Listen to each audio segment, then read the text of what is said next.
Fala pessoal, boa noite, tudo bem? Tudo bom? Seguinte, ó, mais uma aulinha sobre clima. A ideia foi trabalhar clima em 3 aulas, né? A primeira aula eu já gravei, foi uma aula sobre fatores e elementos do clima. Acho que é mais ou menos uma introdução para a gente poder começar a conversar. E agora é basicamente um assunto que aparece muito nas provas de vestibulares, principalmente em vestibulares como o da Unicamp, vestibulares como o Enem, por exemplo, que é a questão da dinâmica atmosférica, tá? É um assunto, assim, bastante minucioso para a gente poder começar a conversar. Vamos lá, então. A primeira questão aí que eu gostaria de mostrar para vocês está relacionado às chamadas zonas de alta pressão e as zonas de baixa pressão atmosférica, tá? No caso, as áreas de alta pressão atmosférica, elas são tratadas como áreas emissoras de vento, enquanto as áreas de baixa pressão atmosférica são tidas como receptoras de vento. Eu acho que essa é a primeira questão que você precisa ter na tua cabeça, tá certo? Áreas de alta pressão são áreas emissoras de vento e áreas de baixa pressão são receptoras de vento. Outra questão muito importante sobre as áreas de alta pressão é que a gente chama essas áreas de áreas anticiclonais, enquanto as áreas de baixa pressão são áreas conhecidas como ciclonais. Então, daí vem a questão do ciclone, tá? Os ciclones são todos áreas de baixa pressão atmosférica, portanto, são áreas de recepção de ventos, tá certo? Então, só para a gente começar a introdução do nosso estudo aí de dinâmica atmosférica, belezinha? Bom, então aí está mostrando para vocês as áreas ciclonais, áreas receptoras de vento, e as áreas anticiclonais como áreas emissoras de vento, ou seja, a baixa e a alta pressão, beleza? Bom, e daí que a gente precisa entender que os ventos se direcionam, então, das áreas de alta para as áreas de baixa pressão atmosférica. Como é que funciona isso daqui? Bom, eu acho que essa imagem ela vai conseguir resumir bastante do que a gente precisa. Primeiro que ele traz aqui, mais ou menos na linha dos trópicos, tá? A casa de 30 graus norte e 30 graus sul, beleza? Então, ele está mostrando essas áreas próximas aos trópicos como sendo áreas de alta pressão atmosférica. E a região da linha do Equador como sendo áreas de baixa pressão atmosférica. Bom, como é que funciona, então, a dinâmica dos ventos, né? Acabamos de ver. Os ventos vêm das áreas de alta pressão para as áreas de baixa pressão. Está aqui, ó. Os ventos vêm das áreas de alta pressão para as áreas de baixa pressão. Bom, o que acontece? Acontece que a região equatorial é uma região que tem uma grande quantidade de oceano, de água. E esse é um dos fatores que vai contribuir para que as regiões equatoriais tenham muita precipitação, ou seja, chova muito. Bom, então quando esses ventos eles vêm das áreas de alta pressão para as áreas de baixa pressão, ou seja, dos trópicos em direção à linha do Equador, eles costumam ser ventos mais baixos. Eles costumam ser ventos baixos e que se encontram na região da linha do Equador, né? Que vão ser os chamados ventos alísios, por exemplo, que são ventos frequentes e quentes na região equatorial. E daí, quando eles chegam na região equatorial, eles estão quentes e, pelo fato de estarem quentes, eles começam a ascender, né? Realizar esse movimento de subida do vento, tá? Que é um fenômeno comum, a gente chama de ascensão do vento. Por que ele vai ascender? Porque o vento está quente. E o vento estando quente, ele está mais leve, tá? As moléculas estão se dissipando de forma mais distante umas das outras, tá? E daí, o que acontece? Ele começa a ascender. E quando ele ascende, a temperatura começa a diminuir. Por quê? Existe algo chamado de GVT, que significa gradiente vertical térmico. O que quer dizer o gradiente vertical térmico? Que a cada 1 quilômetro de altitude, você terá a diminuição de 6 graus Celsius. Tudo bem? Bom, então, daí quando essa corrente quente aqui, né, quando esse vento quente começa a ascender, ele leva junto a precipitação, só que daí a temperatura diminui. E a precipitação, ela vai ocorrer aonde? Na região equatorial. Está aí justificado por que, então, que chove tanto na região equatorial. E daí ele começa a ficar pesado, né? Ele subiu, ficou frio, ficou pesado. E quando ele começa a ficar pesado e frio, ele vai começar a descer novamente. Ou seja, ele retorna para essa região do trópico. Só que quando ele retorna para a região do trópico, né, ele já retorna de maneira seca. Ele já retorna de maneira caracterizada. Tudo bem? Então, ó, se aqui é o movimento de ascendência, aqui é o movimento de descida, tá? É o movimento de subsidência. Beleza? Então, movimento de ascendência e movimento de subsidência. Beleza? Bom, então, na verdade, o que ele acabou formando aqui? Ele acabou formando a chamada zona de convecção atmosférica, tá? Uma zona aí de convecção comum, que a gente está bastante habituado, né, a trabalhar com isso na geografia. Beleza? Então, ó, retomando aqui. Vamos lá, vou apagar agora. Vamos retomar. Então, os ventos sopram das áreas de alta pressão para as áreas de baixa pressão, tá certo? Então, os ventos fazem esse percurso e vêm carregando a umidade dos oceanos. Quando chegam na região equatorial, eles se esquentam, né, por conta do fenômeno da irradiação solar, que incide de forma mais perpendicular sobre a linha do Equador. Ele está mais quentinho e daí ele começa a ascender. E quando ele ascende, ele simplesmente inicia seu momento de precipitação aqui, descarregando toda a umidade na região equatorial. Aí, quando ele ascendeu, ele se torna mais frio e inicia seu processo de subsidência, ou seja, o processo de descida.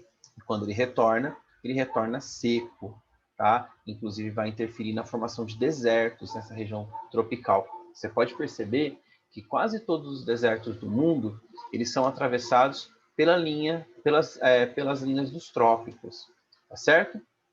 Então, se esses ventos baixos, frequentes e quentes, são chamados de ventos alísios, esses ventos que retornam para a região tropical serão chamados de vento contra-alísios. Tudo bem? Bom, tá aí. Olha só que resumão para você, né? A latitude é no Trópico de Capricórnio, de Trópico de Câncer, né? Capta a umidade, sopra em direção à linha do Equador, acende, provoca chuva. Então tá aí resumidinho para vocês, que são ventos alísios e ventos contra-alísios, tá? Na verdade, o que ele vai formar é a chamada célula de Hadley, tá? Isso que você está vendo aqui, esses dois movimentos de convecção aqui, tanto de um quanto de outro, será conhecido como, de célula de Hadley. Beleza? Vou te explicar isso melhor. Assim, não tem muito o que explicar, já foi explicado, mas dá para você observar nessa imagem aqui, ó. Então, vamos lá. Ó, os ventos vindo das áreas de alta para baixa pressão, de alta para baixa pressão. Chegou aqui, ascendeu, retornou para o trópico. Consecutivamente, os trópicos costumam ser atravessados aí, né, a presença de desertos, tá bom? Pode perceber que tem outros ventos também, como por exemplo os ventos do oeste, que ele está representando aqui, e os ventos polares. Por quê? Porque nós temos zonas também de alta e baixa pressão atmosférica. Então, olha só, aqui nós temos baixa pressão, aqui nós temos alta pressão, tá? Nos polos nós temos alta pressão e aqui nós temos baixa pressão, que é uma média baixa pressão atmosférica. Então, os círculos também recebem esses ventos mais vindo de outras áreas, tá bom? E daí a gente vai ter os chamados ventos do oeste e também os ventos polares, tá? Inclusive, esses ventos aí do oeste vão formar a chamada célula de Ferrel, tá? Que está sendo representada justamente nessa imagem aqui. Belezinha? Olha quanta informação, né? Para a gente poder pensar aí um pouquinho. E aqui resume um pouco a direção desses ventos de uma maneira mais intensa. Para eu poder explicar para vocês a questão dos ventos, da influência também da força Coriolis, tá? Que é uma das próximas ali. Então, olha só, aqui nós temos o movimento de rotação, né? Lembra que a Terra ela gira de oeste para leste. Então, nesse deslocamento, é por isso que os ventos estão soprando nessa direção, saindo de leste, vindo em direção a oeste, basicamente, tá? Mas porque aqui nós temos as áreas de alta pressão atmosférica vindo em direção às áreas de baixa pressão atmosférica e formando a chamada célula de Hadley. Essa área a gente conhece como zona de convergência intertropical, tá? Então tem aí mais um monte de nomezinhos para vocês. Bom, e daí eu preciso mostrar para vocês um pouquinho, vou tentar desenhar isso, tá? Como é que funciona vou desenhar aqui mesmo. Como é que funciona a influência da força Coriolis, tá? Então, quando a gente fala de força Coriolis, força Coriolis, né? A força Coriolis, ela é uma força inercial, tá? E que exerce influência principalmente nos fenômenos meteorológicos, tá bom? Tá faltando acento aí, mas eu vou deixar assim mesmo, porque se eu consertar vai ficar muito tempo, daí se arruma aí, tá? Então a força Coriolis é uma força inicial e que exerce influência principalmente sobre os fenômenos meteorológicos, beleza? Bom, como é que vai funcionar isso? Pensa o seguinte, ó. Aqui está a linha do Equador, tá? Aí o que acontece? Os ventos, eles fazem esse percurso, né? Os ventos alísios, eles vêm das áreas de alta pressão para as áreas de baixa pressão. Só que, na verdade, a Terra ela está se movimentando de oeste em direção a leste. Então, isso você percebe que a rotação da Terra influencia com que os ventos tomem essa proporção, tá? Tomem essa direção. Ou seja, quando a Terra gira, no caso, de oeste para leste, né, os fluidos, eles tendem a fazer o quê? Os movimentos contrários. Principalmente a atmosfera, tá? A atmosfera, ela também é fluida, tá? Só que ela está presa ao planeta, no caso, pela gravidade, tá? Então, de certa forma, ela tem movimento. Bom, vamos pensar como é que isso vai funcionar no hemisfério norte e no hemisfério sul. Beleza? Então, ó, aqui é um exemplo para vocês do hemisfério norte e aqui é um exemplo do hemisfério sul, tá? Então, lembra que eu tenho áreas de baixa pressão atmosférica, áreas de baixa pressão atmosférica, tá? Deixa eu ver se eu consigo fazer as setinhas para vocês. Então, as áreas de baixa pressão atmosférica, elas são receptoras de vento. Opa, põe um a mais, tá? Áreas de baixa pressão atmosférica são receptoras de vento. Só que daí, o que acontece? Eu tenho a força Coriolis. Eu tenho a força Coriolis atuando. Então, o que acontece? Aqui, no hemisfério norte, ela tem uma leve influência. Então, todas as suas moléculas vão sofrer influências. Tudo bem? Você está percebendo que ele está dando um leve toquezinho aqui em direção à minha, vamos pensar, à minha direita, tá? Daí o que acontece? Quando eu fizer a análise, por exemplo, de um furacão, ou seja, de um ciclone, que é uma área de baixa pressão atmosférica, olha o movimento que ele fez. Ele fez um movimento anti-horário. Então, quando você for analisar a imagem de um furacão, de um ciclone, para você saber se ele está no hemisfério norte ou no hemisfério sul, você tem que começar pelo rabinho dele. Olha aqui na imagem a seguir, tá? Como é que ela vai funcionar? Um leve toquezinho para a minha esquerda. Um leve toquezinho para a minha esquerda. Para a minha esquerda, para a minha esquerda. Isso no hemisfério sul. Então, como é que você vai perceber? Ó, agora esse ciclone, ele está realizando um movimento horário. Beleza? Então, dessa maneira, eu consigo explicar para vocês um pouquinho sobre os ciclones, sobre os movimentos de baixa pressão atmosférica, tá? Eu vou voltar depois para esse slide, porque eu preciso escrever mais um pouquinho para vocês. Vamos reparar, por exemplo, nessa imagem aqui. Então, ó, começa pelo rabinho. Começou pelo rabinho, vem sentido ao olho do furacão, o movimento, ele está um movimento sentido horário. Olha aqui, sentido anti-horário. Então, esse sentido horário está no hemisfério sul, tá? Esse sentido anti-horário está no hemisfério norte, beleza? Então, você percebe que você tem aí direções opostas, tá? Opa, só repetindo aqui. Para cá e para lá, tá bom? Então, sentido horário, sentido anti-horário. Começa a partir do rabinho dele, você não vai ter problema. Bom, vamos pensar então. Então, quando eu falo de ciclone, eu estou falando de áreas de baixa pressão atmosférica. Portanto, áreas que recebem ventos, tá? Receptoras de ventos, ok? Bom, mas o que mais que você vai ter que pensar sobre essa questão? A questão é que nós temos vários nomes diferenciados para ciclones. Tem gente que usa o nome de furacões. Lá nos Estados Unidos, né, a gente usa o nome de furacões, porque ele é mais comum no Atlântico Norte.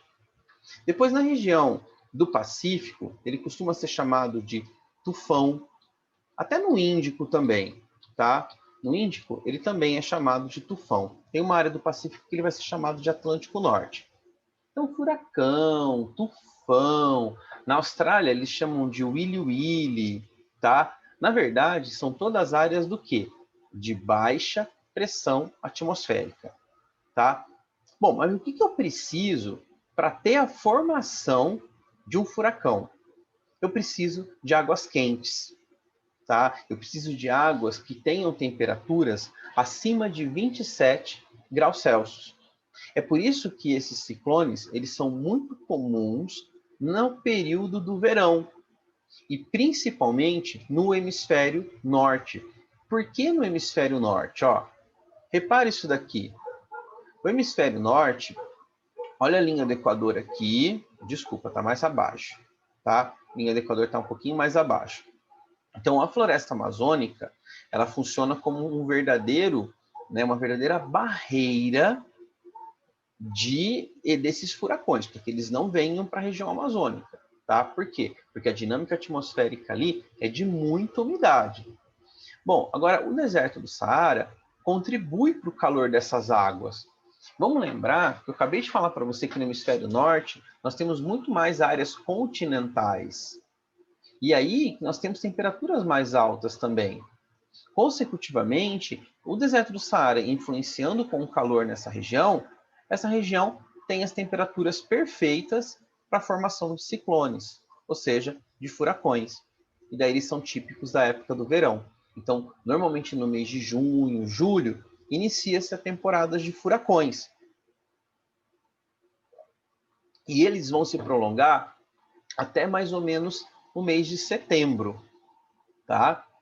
Agora, o que acontece é que muitos desses furacões, eles perdem força, né? Porque eles são fenômenos marítimos, se alimentam ali da instabilidade meteorológica das regiões oceânicas e ficam por ali, tá? Outros partem em direção ao continente, em direção à América Central, ali na região de Cuba, Bahamas, né? Até na parte do istmo mesmo da América Central, que é essa parte continental aí, ou parte em direção aos Estados Unidos. Esse é o fenômeno de furacão. Agora, nós temos fenômenos que são fenômenos de tornados. Os tornados, eles são fenômenos de áreas terrestres, de áreas continentais. Também são tempestades instáveis, né? Mas que se formam de uma maneira muito rápida. Eles se formam de uma maneira muito rápida e também eles acabam, né? Eles se encerram de uma maneira muito rápida. Tudo bem? Mas daí são fenômenos em áreas continentais. Por exemplo, essa região central dos Estados Unidos, devido ao próprio relevo e depois ao encontro das massas quentes com as massas frias, contribuem para a formação de inúmeros tornados na região. Essa é a área de maior encontro de tornados do mundo. A segunda maior de encontros de tornados do mundo é na região que vai do Rio Grande do Sul ao interior do estado de São Paulo. Então, Rio Grande do Sul, Santa Catarina, Paraná e interior do estado de São Paulo. Essa região é uma região que tem muitos tornados também. Ah, Anderson, mas eu nunca vi, tá? É que nós investimos pouco no monitoramento desses tornados e eles são de pequenas magnitudes.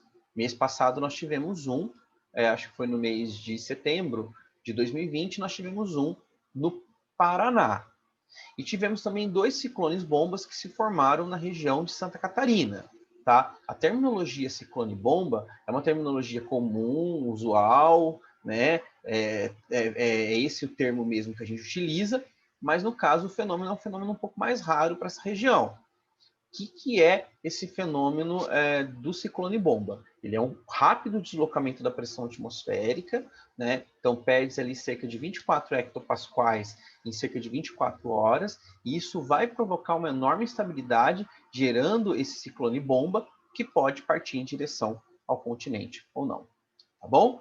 Então aí, um monte de informações para vocês sobre os ciclones, aí a questão da força Coriolis, tá bom? Que eu deixei para vocês. Bom, e daí para a gente finalizar, tem um último assunto que eu gostaria de discutir com vocês, que está relacionado ao El Niño, tá? O que acontece com o El Niño? É bem interessante, né, a gente analisar essa chamada célula de Walker. Aí, a primeira coisa que eu quero mostrar para vocês é o seguinte: como é que funciona o processo normal, né, do El Niño? Deixa eu ver como é que estão minhas imagens aqui. Tá, eu não estou com a célula quebrada, eu vou ter que mostrar para vocês aqui no desenho. Então, funciona assim, ó. Lembra dos ventos alísios? Os ventos baixos, os ventos frequentes e quentes na região equatorial?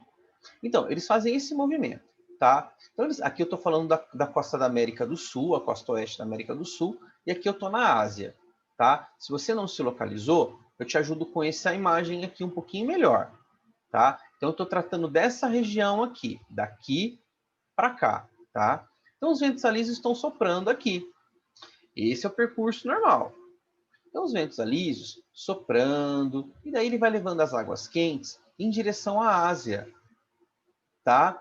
E daí, enquanto as águas quentes partem em direção à Ásia, é óbvio, né, que 2 corpos não vão ocupar o mesmo lugar. As águas frias começam a ascender para essa região da costa oeste, tá? E esse fenômeno é o chamado fenômeno da ressurgência. Então, o que esse fenômeno da ressurgência faz? É quando as águas frias do fundo dos oceanos, ela começa a ascender em direção à costa da América do Sul, a costa oeste da América do Sul, tá certo? E daí ela leva a matéria orgânica do fundo dos oceanos. Resultado, aqui na América do Sul, tá? Eu queria desenhar a América do Sul aqui rapidinho para vocês, tá? Aqui na América do Sul tem uma corrente, que é a corrente do Peru, né? Que é uma corrente quente, fria, desculpa, né? A corrente de Humboldt, ou corrente do Peru, ou corrente de Humboldt, tá? Ela é uma corrente de origem subantártica. E daí ela segue o percurso em direção ao norte, né? Ela vai do sul para o norte. E ela leva todo o pescado. Então, fechou. Olha como é perfeita a situação. Ocorre o fenômeno da ressurgência, sobe matéria orgânica, aqui vem, né, as algas, tudo, aqui vem os peixes, eles se alimentam e fica todo mundo feliz, né? Os países aqui vão viver da indústria pesqueira e tudo maravilha. Esse é o fenômeno comum. Porém, o que vai acontecer? Ó, o que acontece em algumas épocas do ano é um fenômeno conhecido como El Niño, né? Ele é chamado assim porque a primeira vez que ele ocorre será no período de dezembro, próximo ao Natal, mas ele é um fenômeno aperiódico. O que significa isso? Tem ano que acontece, tem ano que não, tem 2 anos que sim, tem 3 anos seguidos que não, tá? Não dá para você prever o El Niño. A única coisa que você percebe é que o El Niño, ele perde força, no ano de El Niño, ele perde força em relação aos ventos alísios. Então, o que acontece? Aqui você percebe que você tem a célula chamada célula de Walker, tá? É aquela zona de convecção que eu te expliquei. Então, ó, os ventos vêm quentes, chegou aqui, eles estão cheios de umidade, daí eles se precipitam e daí eles ascendem e voltam, tá? É a chamada célula de Walker aqui. E daí o que vai acontecer? Como os ventos alísios eles ficam muito fraquinhos, os ventos alísios não conseguem empurrar as águas quentes em direção à Ásia. E essa célula de Walker, ela vai ficar uma célula bipartida. E daí que toda a umidade vai ficar onde? Vai ficar aqui nos ventos, no meio do Oceano Pacífico. Se as águas quentes não vêm para cá, as águas frias não vão realizar o seu movimento de ressurgência, tá bom? Olha quanta coisa acontece com o El Niño. E daí ele vai causar um caos gigantesco. A princípio, o que mais me interessa são os fenômenos que ele provoca no Brasil. Região da Amazônia e região Nordeste, ele intensifica a seca, tá? Região da Amazônia é uma judiação, porque assim, a floresta que é uma floresta úmida chega a ficar no miserê da seca, tá? E aqui no Centro-Sul, a gente vai ter um índice de precipitação maior, ou seja, mais chuvas, beleza? Bom, agora, por outro lado, nós temos um fenômeno também aperiódico. Esse ano de 2020 foi previsto um fenômeno Laninha, e isso é muito complicado. Por quê? Porque é quando os ventos alísios ganham mais força, e daí o fenômeno da ressurgência ele ocorre de maior intensidade. Então, se o El Niño é o aquecimento das águas superficiais do Oceano Pacífico, o Laninha é o intenso resfriamento. Então, esse fenômeno de ressurgência ele vai se intensificar. E daí o que acontece? Aqui na América do Sul, era isso que eu queria desenhar, tá? Aqui na América do Sul, ele vai provocar os fenômenos contrários. Enquanto com o El Niño ele provoca seca aqui agora com o Laninha não. Ele mantém seu índice de chuvas, até no Nordeste. Ok.